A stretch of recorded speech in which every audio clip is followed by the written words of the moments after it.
Hello everyone. This video is about the student progress option that you have on Schoology. I just started using it and I'm finding it really useful just to see how students are doing, because a lot of times when they're watching things and participating on Schoology, you don't really know what they've done and what they haven't done. I also find this is useful to track students or to flag students that are maybe falling behind, because you can see that.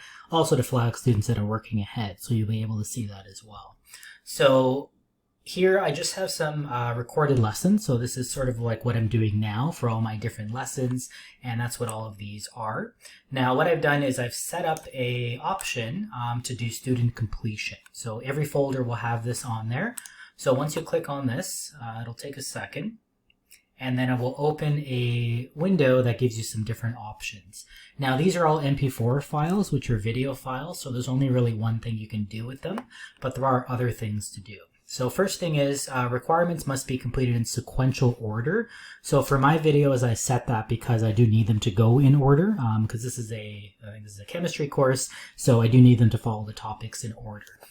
So what I've done is the order that's here is the order they must complete it in. So that's where that comes from. So I just added a couple of videos. I'm just going to add them at the bottom here. So I'm going to add a requirement. And I'm going to scroll down. I'll have to change this name. So I just created something on something called the Vesper theory. So I'm going to click that. And I'm putting that the member must view the item. So meaning they must click it. Now, obviously, if you're using this for like something you're telling them very specifically, oh, I'm checking this, sometimes they can just go and click everything and say, oh, look, I did it. But I find if you really, once you get into this, they're not going to waste time doing that because they realize there's not really a point in that. My purpose for this is not for any sort of grading or anything like that. It's just for me to track where they are right now. And if I notice they're always at 100%, that's something to point out. If I notice they're always a very low percentage, that's also something to point out. So I can use sort of an average to see. So that was one video. I do have one more to add. So I'm just going to throw this in here.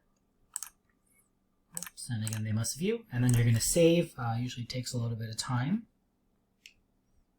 There we go. So once it's done, so now in this folder, they do have to go through each video in turn. And again, this helps me see where they are. This student progress button, this will tell you how far they are. So I'm not going to click the actual button just because of the names. So here I opened it in a screenshot so I can blank out their names. So you'll see in this case, I just have 3 students in here. 2 of them have already seen it. One of them is at 75%. This is not accurate anymore because I just added some videos, so it'll change the percentage. But again, this is a nice quick way to see what exactly they've done and how they're progressing. And this is a good way, I think, to flag students as you're going through the course. So hopefully that makes sense to you. If you do other things, like if you do tests and things like that, you can change what the options are. So you can change it where, like, for example, they have to receive a certain mark on something in order to progress to the next step or to unlock the next step, things like that. I'm not going to get into all that in my courses, but you are welcome to kind of play around with that. So hopefully that helps, and just another strategy for us to track how students are doing online.